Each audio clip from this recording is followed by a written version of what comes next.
మహబూబ్ నగర్ వెళ్దాం. మహబూబ్ నగర్ ఎమ్మెల్సీ ఉప ఎన్నికకు సర్వం సిద్ధమైంది. ఉదయం 8 గంటల నుంచి సాయంత్రం 4 గంటల వరకు కూడా పోలింగ్ జరిగింది. సో నేపథ్యంలోనే పోలింగ్ సెంటర్ల వద్ద ఏర్పాట్లు కూడా పూర్తి చేశారు. సో పోలింగ్ కేంద్రాలకు సిబ్బందిని కూడా అధికారులు తరలించారు. సో నేపథ్యంలోనే మహబూబ్ నగర్ జిల్లా దాదాపు 1439 మంది ఓటర్లు ఉన్నారు. సో ఏ విధంగా జరిగినాయి అనేది మా ప్రతినిధి ప్రదీప్ లైవ్ లో అందుబాటులో ఉన్నారు. ప్రదీప్, చెప్పండి, ప్రశాంత వాతావరణంలోనే జరిగాయి ఎన్నికలు? వరుణ్, ఉమ్మడి పాలమూరు జిల్లాకు సంబంధించి ఎమ్మెల్సీ ఉప ఎన్నిక ఏదైతే కల్వకుర్తి ఎమ్మెల్యే కసిరెడ్డి నారాయణ రెడ్డి రాజీనామా చేయడంతో ఖాళీ ఏర్పడ్డ ఎమ్మెల్సీకి ఉప ఎన్నిక రేపు జరగబోతుంది. దీనికి సంబంధించి అధికారులు ఇప్పటికే పూర్తి ఏర్పాట్లు చేశారు. ఉమ్మడి పాలమూరు జిల్లాకు సంబంధించి 10 పోలింగ్ బూత్లను, పోలింగ్ కేంద్రాలను ఏర్పాటు చేశారు. ఆయా కేంద్రాలకు సిబ్బందిని ఏదైతే ఎన్నికల సామాగ్రితో ఈ రోజు తరలించడం జరిగింది. దీనికి సంబంధించి ఎన్నికల పోలింగ్ కేంద్రాలు ఇప్పటికే పూర్తిగా సన్నద్ధమయ్యాయి. రేపు జరగబోయే పోలింగ్ ఎన్నిక కూడా సర్వ యంత్రాంగం కూడా సిద్ధంగా ఉన్నట్టు కూడా జిల్లా ఏదైతే ఎమ్మెల్సీ ఎన్నికల రిటర్నింగ్ అధికారి పాలమూరు జిల్లా కలెక్టర్ రవినాయక్ తెలిపారు. దీనికి సంబంధించి ఎమ్మెల్సీ ఉప ఎన్నిక 2 ప్రధాన పార్టీలు బీఆర్ఎస్ మరియు కాంగ్రెస్ పార్టీలు పోటాపోటీగా రసవత్తరంగా కొనసాగుతుందని చెప్పొచ్చు. ఇప్పటికే కాంగ్రెస్ పార్టీ గెలుపు ఖాయంగా మనం చెప్పొచ్చు. ఇప్పటికే బీఆర్ఎస్ సంబంధించిన దాదాపు మెజార్టీ ఎంపీటీసీలు, సర్పంచులు మరియు ఎంపీటీసీలు, జెడ్పీటీసీలు, ఎంపీపీలు ఇప్పటికే కాంగ్రెస్ పార్టీకి అనుకూలంగా ఓటేశారన్న సంకేతాలు అయితే వినిపిస్తున్న నేపథ్యంలో బీఆర్ఎస్ పార్టీకి కొంత తలనొప్పిగా తయారైంది. దీంతో క్యాంపు రాజకీయాలకు తెరలేపిన బీఆర్ఎస్ పార్టీ ఏదైతే గోవా మరియు కొడైకెనాల్ తదితర ప్రాంతాల క్యాంపులకు తరలించి సిబ్బందిని రేపు నేరుగా పోలింగ్ కేంద్రాలకు తరలించనున్నట్టు కూడా తెలుస్తా ఉంది. ఇప్పటికే కాంగ్రెస్ పార్టీని బీఆర్ఎస్ సంబంధించిన ప్రధాన ఏదైతే మేజర్ సభ్యులను తమ వైపు తిప్పుకున్నట్టు ఇప్పటికే కమిట్మెంట్ అయినట్టు కూడా చెప్తున్న నేపథ్యంలో ఎమ్మెల్సీ పారిశ్రామికవేత్త జీవన్ రెడ్డి గెలుపు ఖాయమట్టినట్టు కూడా కాంగ్రెస్ పార్టీ వర్గాలు చెప్తున్నటువంటి పరిస్థితి ఉంది.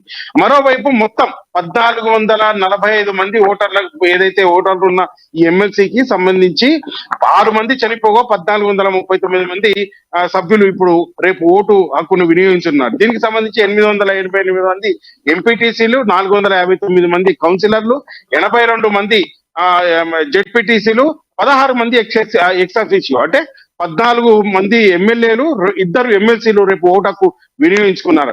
దీనికి సంబంధించి ఆయా పోలింగ్ కేంద్రాల వద్ద సీసీ ఫుటేజ్ కెమెరాలతో పాటు ఏదైతే మరికొన్ని ఇన్స్ట్రుమెంట్లు కూడా ఏర్పాటు చేసి పూర్తి నిఘా వ్యవస్థలో రేపు పోలింగ్ జరగబోతున్నట్టు కూడా అధికారులు చెప్తున్నారు. ఇప్పటికే పోలీసు యంత్రాంగం ఆయా ప్రాంతాలకు సంబంధించి పోలింగ్ కేంద్రాలను తమ ఆధీనంలోకి తీసుకుని 100 మీటర్ల వరకు 144 సెక్షన్ విధించినటువంటి పరిస్థితి అయితే ఉంది.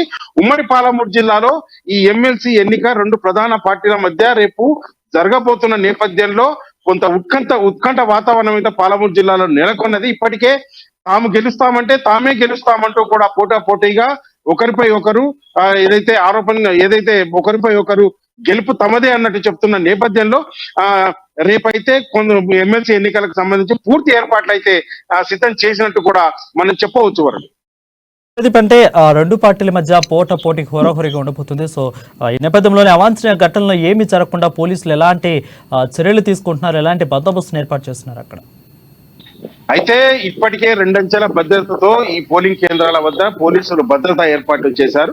పోలింగ్ కు సంబంధించి ఎటువంటి అవాంఛనీయ సంఘటన జరగకుండా సమస్యాత్మక ప్రాంతాలను కూడా ఏదైతే గుర్తించి అక్కడ గట్టి బందోబస్తు 2 అంచెల 3 అంచెల భద్రతతో పోలీసులు రేపు పటిష్టమైన భద్రత మధ్య ఈ పోలింగ్ జరగబోతుందని కూడా చెప్తున్నటువంటి పరిస్థితి. మరోవైపు ఓటర్లు తమ ఐడి కార్డు తెచ్చుకొని ఆ ఓటు హక్కును వినియోగించుకోవాలంటూ కూడా చెప్తున్న నేపథ్యంలో దీనికి సంబంధించి అధికారులు పూర్తిగా ఏదైతే అధికారులు సూచించిన ప్రక్రియ మేరకే రేపు ఎలక్షన్ జరగబోతుంది. పోలింగ్ కూడా అధికారులు సూచించిన మేరకే జరగబోతుందని కూడా మనం చెప్పవచ్చు. ఇప్పటికే కట్టుదిట్టమైన భద్రతా ఏర్పాట్లతో పాటు 100 మీటర్ల వరకు 144 సెక్షన్ విధించింది.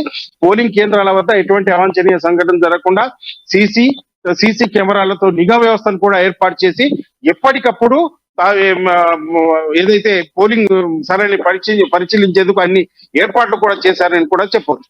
మరోవైపు ప్రధానంగా ఉమ్మడి పాలమూరు జిల్లాకు సంబంధించి తుది జాబితాలో 3 పోటీలో ఉండగా ప్రధానంగా బీఆర్ఎస్ కాంగ్రెస్ పార్టీలు పోటీగా చెప్పవచ్చు. దీనికి సంబంధించి ఇప్పటికే కాంగ్రెస్ పార్టీ తమ పూర్తి ఏదైతే రేవంత్ రెడ్డి సొంత జిల్లా కావడంతో రేవంత్ రెడ్డి కూడా ముఖ్యమంత్రి కూడా ఫోకస్ చేసిన నేపథ్యంలో కాంగ్రెస్ పార్టీ గెలుపు నల్లేరు మీద నడికే అంటూ కూడా మనం చెప్తున్నటువంటి పరిస్థితి ఉంది. మరోవైపు బీఆర్ఎస్ పార్టీ కొంత నిరాశ నిస్పృహతకు లోనైంది. ఇప్పటికే కాంగ్రెస్ వైపు బీఆర్ఎస్ ఎంపీటీసీలు తర్వాత జెడ్పీటీసీలు తర్వాత మరికొంత ఏదైతే ఎంపీపీలు కూడా పూర్తిగా మేజర్ గా కాంగ్రెస్ వైపు తిరిగిన నేపథ్యంలో రేపు జరగబోయే ఎన్నిక నామమాత్రంగానే అని చెప్తున్నప్పటికీ ఇద్దరి ప్రధాన పార్టీల మధ్య అయితే పోటీగా చెప్తున్నటువంటి పరిస్థితి ఉంది. మరోవైపు ఎమ్మెల్సీ ఎన్నిక కూడా పూర్తి రసవత్తరంగా సాగనుందని కూడా మనం చెప్పవచ్చు వరుణ్. రైట్.